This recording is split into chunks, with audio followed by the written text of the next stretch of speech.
everyone, I'm Dr. Vikki McCall and I'm here to give you an overview of the Intersectional Stigma of Place-Based Ageing project, which we call the ISPA project. And we're here on our beautiful campus at the University of Stirling, where a lot of our team are based. And what are we doing in this project is the first question really. And we're taking all of those really important elements of place, age and disability, and we're wondering, where do these intersect? Where do these come together? And let's take place first, just for example. So we have a process of what we call urban stigmatisation. And you know those areas of where you've grown up that sometimes have this label, this blemish of place on them.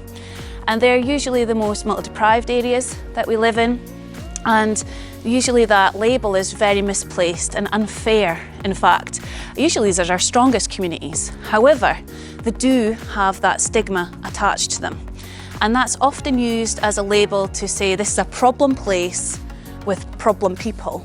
And that's really unfair for those living in it. And it's used as an excuse to kind of put their voices down a bit.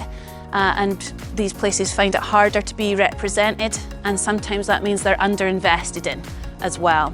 So you have that process going on this side.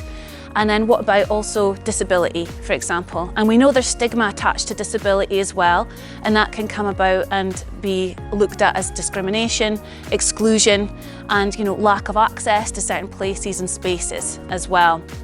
We also know there's stigma attached to age and ageing and ageism. And sometimes this comes out in the language that people use when they're talking about older people, etc. So we know there's lots of stigma going around, basically. But what we don't know is how it all comes together. And that's what we're going to be exploring in the ISPA project. So we have an amazing team that's going to be delivering the Intersectional Stigma of Place-Based Ageing project. And there's a lot of us based here at the University of Stirling, and we're leading, and I'm the principal investigator. However, we also have partners with the University of Bristol, Newcastle University and University of St Andrews, and we're all working together as an academic alliance to look at that bigger picture throughout the UK. We also have industry partners, including the Scottish Federation of Housing Associations and the Housing LIN, and they're going to be really key in connecting with the housing, the health and the social care sector. But most excitedly, we are building an inclusive living alliance, and that we already have 17 partners signed up to join our alliance who are really passionate and motivated in regards to tackling stigma and building inclusive environments.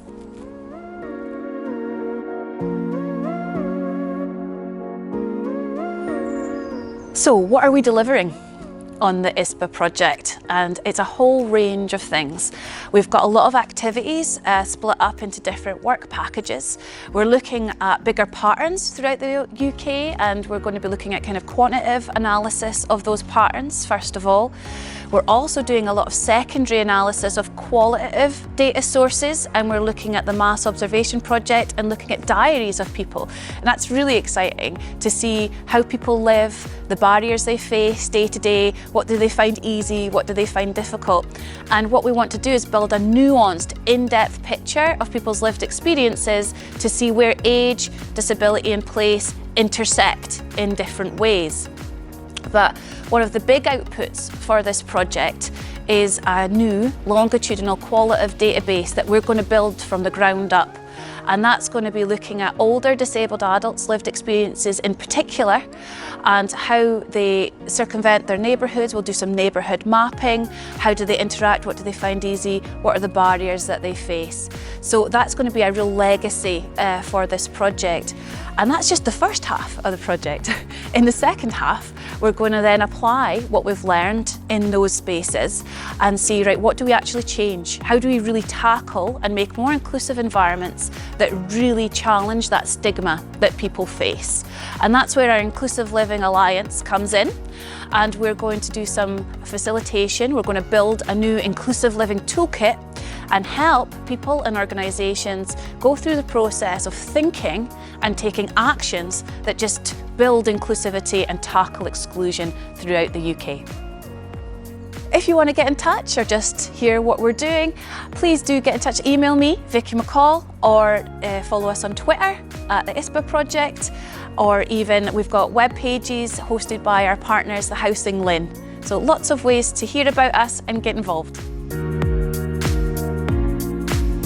So, the Intersectional Stigma of Place-Based Ageing project is exciting. It's a 5-year project. We have time to really explore these important matters about how place and age and disability intersect.